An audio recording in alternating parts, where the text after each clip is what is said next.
Meus queridos irmãos e minhas irmãs, hoje a Santa Mãe Igreja celebra o último dia do tempo santo do Natal de nosso Senhor Jesus Cristo. Os festejos natalinos chegam à exaustão na festa do batismo de nosso Senhor Jesus Cristo, no domingo da festa, onde a igreja comemora o batismo do Senhor. Só que é interessante nós católicos compreendermos que existe uma grande diferença entre o batismo administrado por João Batista para as pessoas, o batismo que João Batista administrou em Jesus Cristo, e o batismo que o próprio Cristo administrou e mandou e exortou os apóstolos a saírem pelo mundo fazendo. São três batismos diversos, que não têm o mesmo significado, que não têm a mesma ontologia, ou seja, que não têm a mesma significância no ser, mas age de um modo diverso. Primeiro, o batismo administrado por João Batista era um batismo de conversão, de abertura do coração, um batismo que não dava a filiação divina, um batismo que não dava a vida eterna, um batismo que preparava a pessoa para o Messias. Lembrem que João Batista, ele é o precursor, ele veio indicar quem era o Messias, mas não veio salvar. Ele veio preparar, juntar os primeiros discípulos e apontar para o povo, veio chamar a atenção, a gente poderia dizer assim, e apontar: ele é o Messias, ele é o Cordeiro de Deus, sigam a ele. E no Evangelho hoje, de um modo muito simples, ele diz: ele é maior do que eu, ele é mais forte do que eu não sou digno de desamarrar as suas sandálias. Então, o batismo de João Batista era um batismo de conversão, de mudança de vida, de abertura do coração, de aceitação do Messias.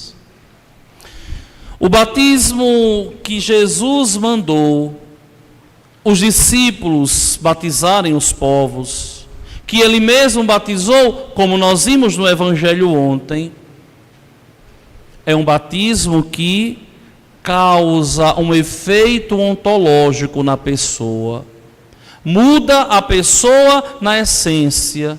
Ela passa de pagã a cristã. Por quê? Porque recebe a filiação divina. Agora, com o batismo, ela passa a ser filha de Deus. Que o batismo de João não causava esse efeito. E uma vez filha de Deus eternamente. É a grande diferença entre os dois batismos. Só que o batismo que Jesus recebeu, administrado por João, não é um batismo que causa filiação nele, porque ele já é filho. Entendam, busquem compreender a teologia católica. A segunda pessoa da Santíssima Trindade, Jesus, o Cristo, o Messias, o Emanuel, ele não começa a existir no ventre de Maria. Ele já existe desde sempre. É por isso que o Natal não é o aniversário de Jesus. E como eu falava para vocês, a noite de Natal, existe até uma música que ensina uma teologia errada, uma música católica, não é religiosa, né? De alguns padres que cantam: vamos cantar parabéns para Jesus. Não.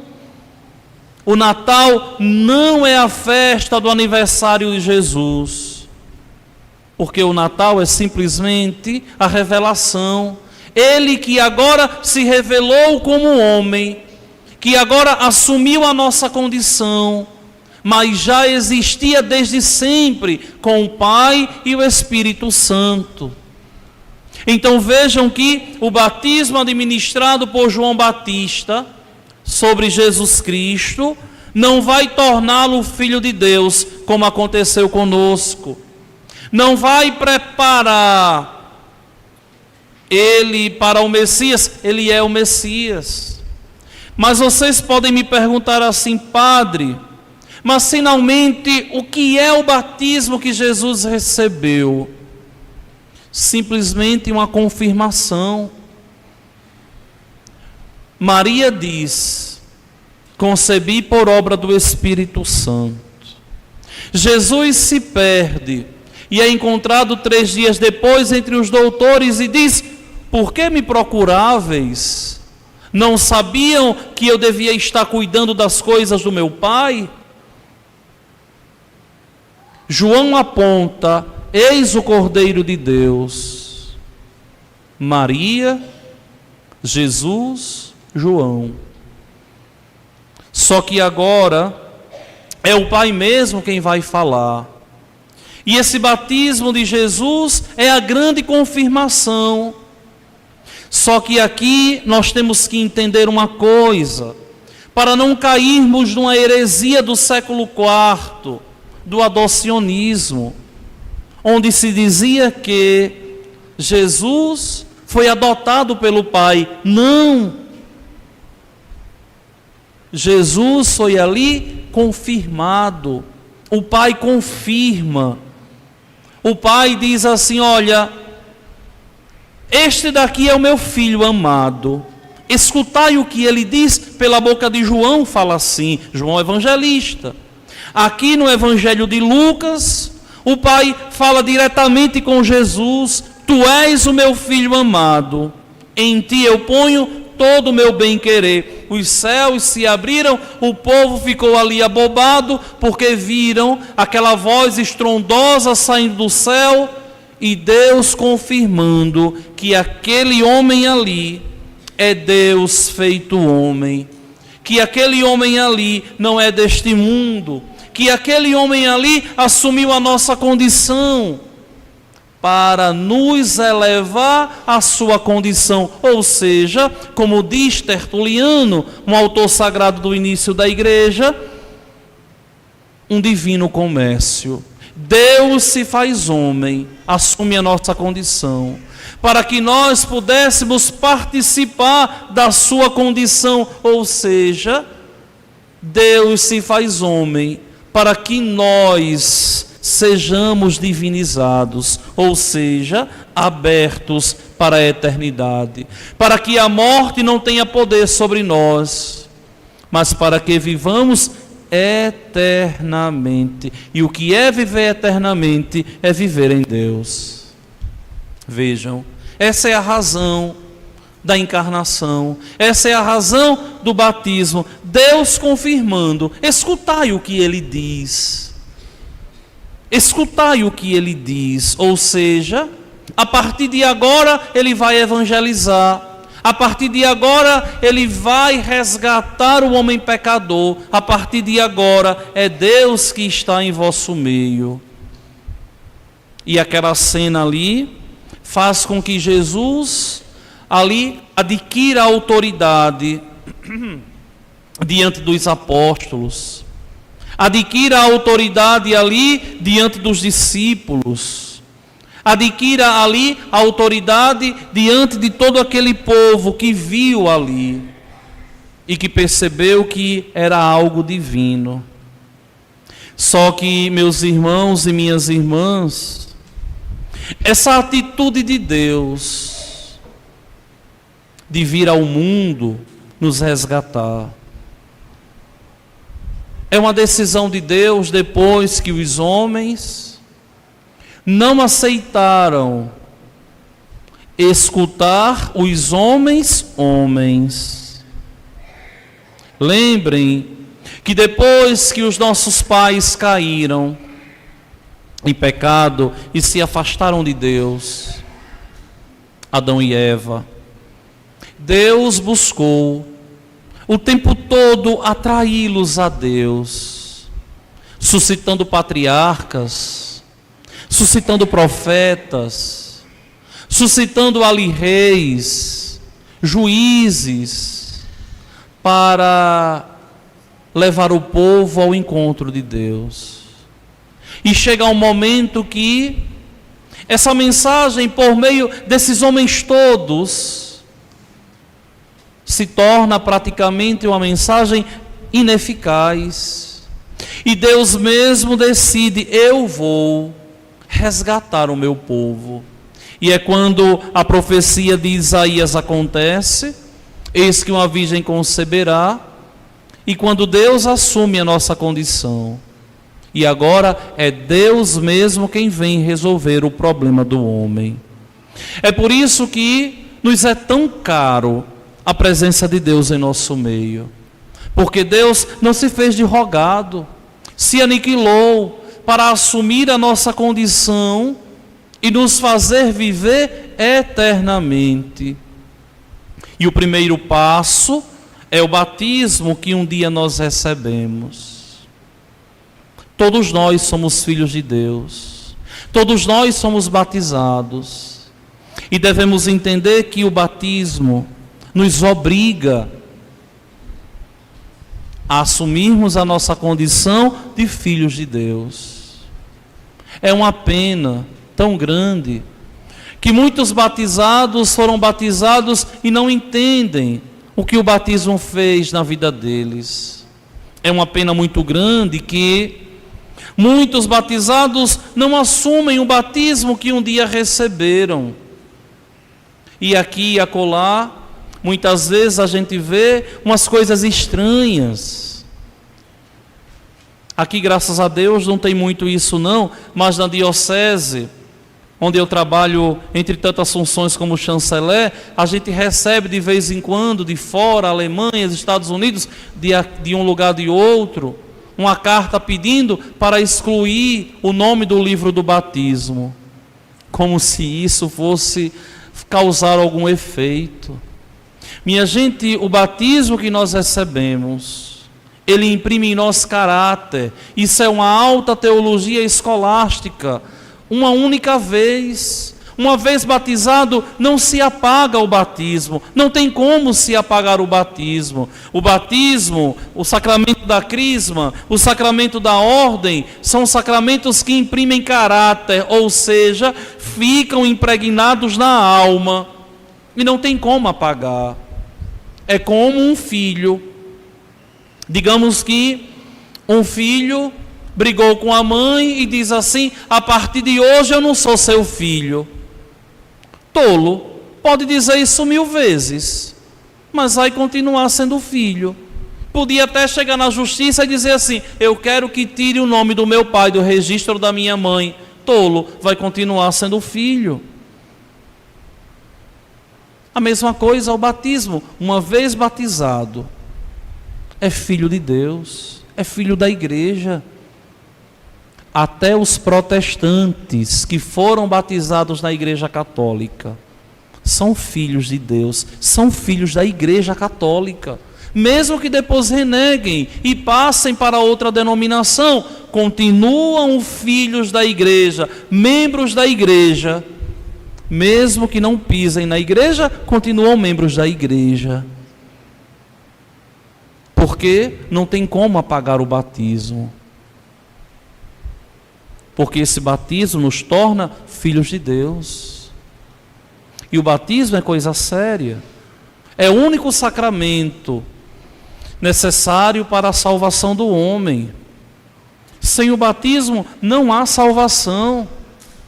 É por isso que é muito triste quando a gente vê católicos supostamente conscientes dentro da igreja e que ficam encontrando desculpas, dando tempo para batizar o filho.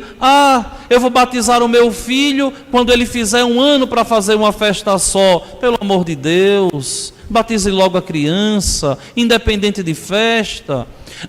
Eu só vou batizar o meu filho quando os padrinhos casarem na igreja. Troque os padrinhos, tenha uma conversa séria. Agora o que não pode é deixar dentro de casa o filho, o sobrinho, o neto, né, ou o afilhado pagão. Por quê?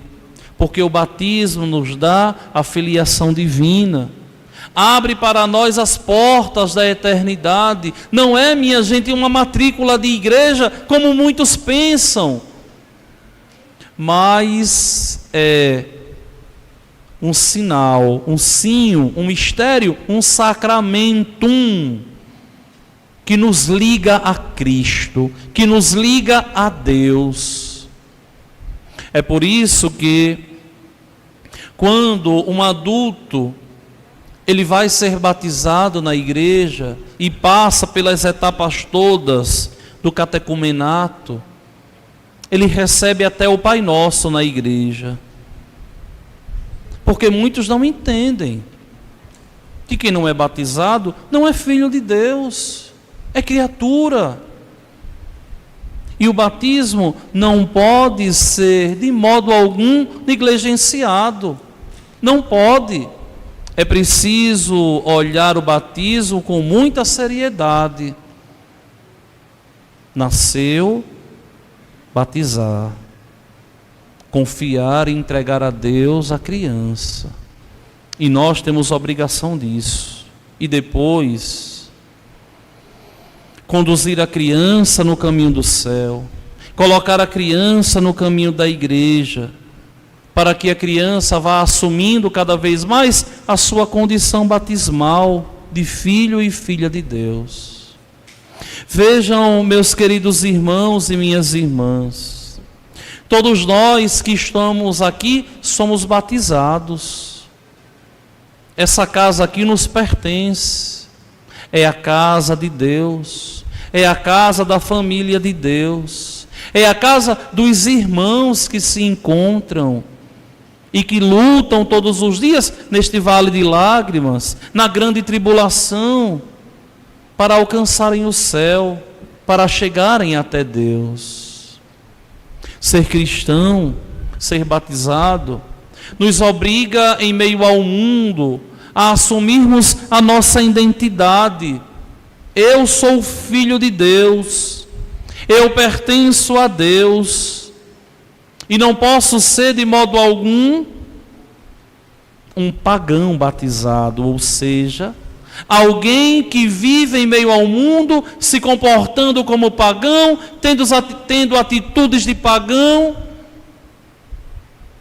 e sendo um batizado da igreja. Uma vez batizado, é preciso que nós assumamos quem somos. Somos católicos, somos batizados, temos obrigação com Deus, temos obrigação com a igreja, temos obrigação com os irmãos, e temos a missão de no mundo sermos luzeiro, uma luz acesa no mundo, de modo que o outro olhe e diga: aqui está um filho de Deus. No início da igreja, os cristãos eram conhecidos pela forma como viviam. E os pagãos, quando olhavam, diziam: ali tem um discípulo de Cristo. Porque o comportamento era diverso.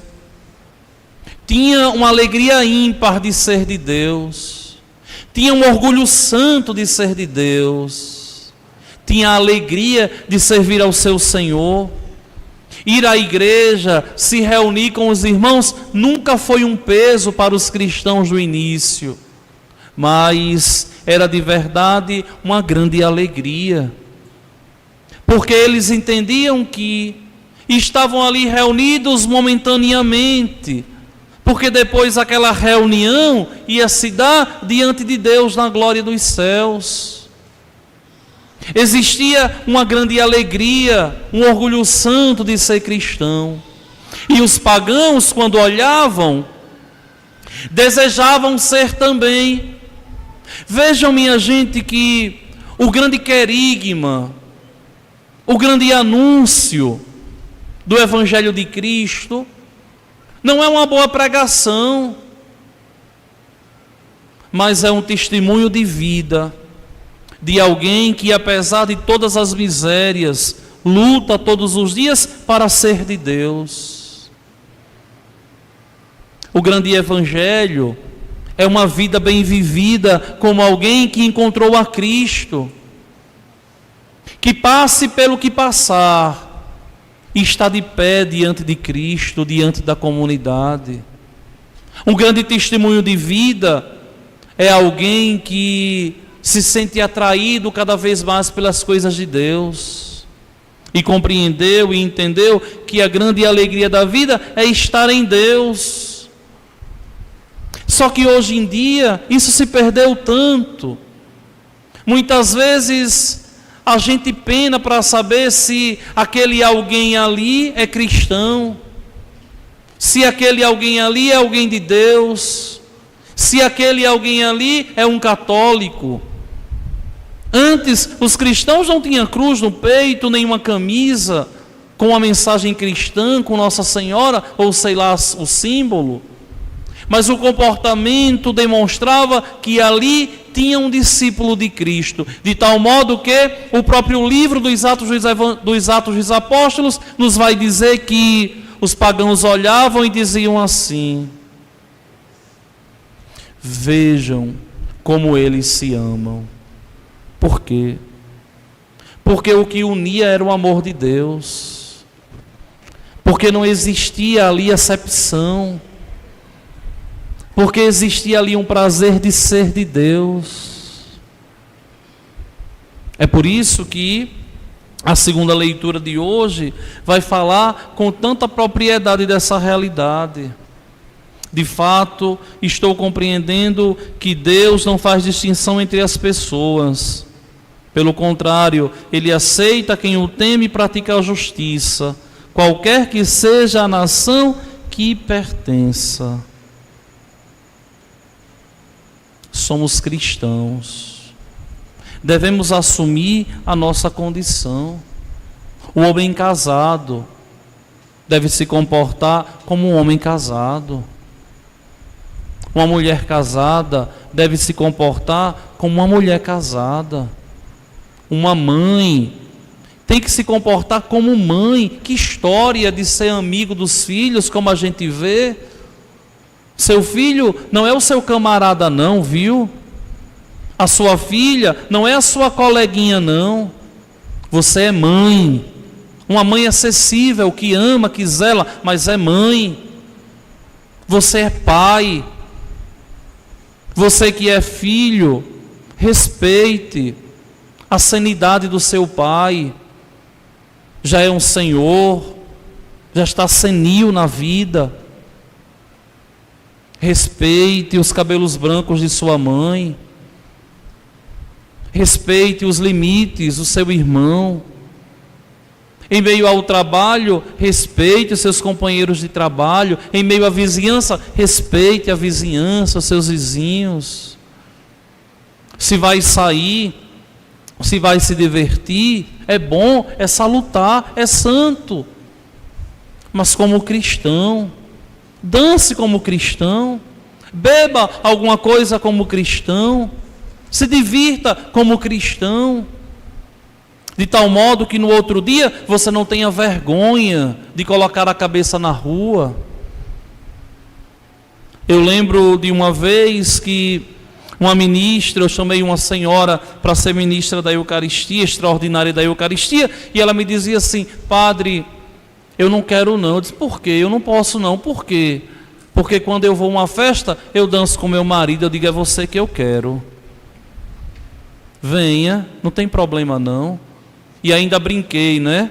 Com aquelas músicas de antigamente. Você dança isso? Não, padre, então tá bom.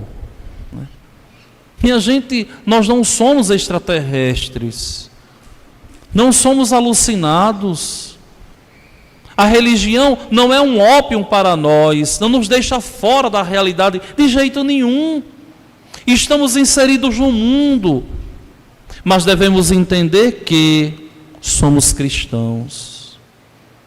E os outros, ao olharem para nós, devem ter a alegria e o desejo de querer ser como nós somos, de Deus, pessoas do bem, que lutam para que o reino de Deus, nosso Senhor, ele possa acontecer. É verdade que quem luta para que o reino de Deus possa acontecer, muitas vezes é mal interpretado, né? Eu mesmo, muitas vezes, sou muito mal interpretado quando, né, chamo a atenção de alguém, ou me sinto até ferido quando alguém está caminhando dentro da igreja que de repente, né, dá um grande contratestemunho.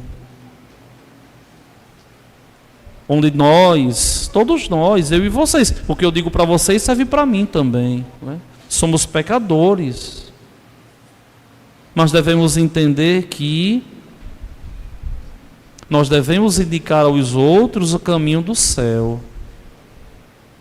A vida é uma festa quando ela é vivida com Cristo. A vida é uma festa quando nós temos consciência de que somos de Deus. Então, é preciso que os cristãos assumam a sua condição batismal. Todos nós somos responsáveis pela evangelização. É a namorada evangelizando o namorado. É a mãe evangelizando os filhos. É o esposo evangelizando a esposa. É o companheiro de trabalho evangelizando o companheiro de trabalho.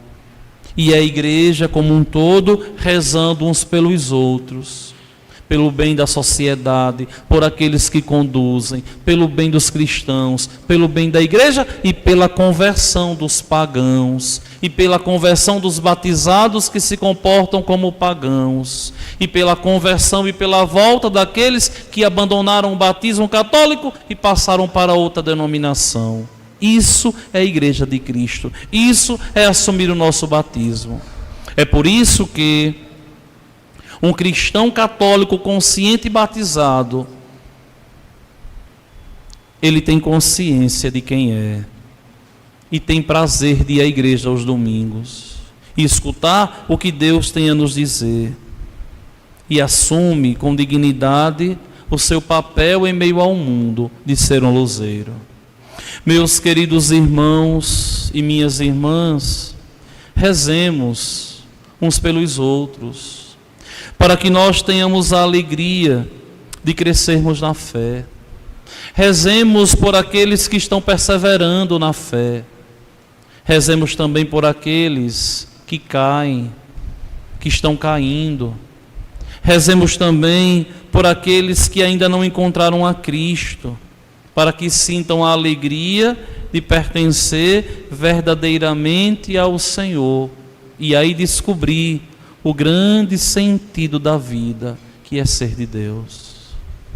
Não adianta um homem ser bem-sucedido, não adianta o homem ter tudo na vida e não ter uma perspectiva de eternidade, e não ter de modo algum uma perspectiva de céu. Que o Senhor, o bom Deus, nos ajude, que o Senhor, o bom Deus, nos proteja, que o Senhor, o bom Deus, nos ilumine e nos faça de verdade crescermos na fé, para que um dia, todos unidos, possamos alcançar os céus, que é o grande desejo do Senhor, o bom Deus. Creio em Deus Pai,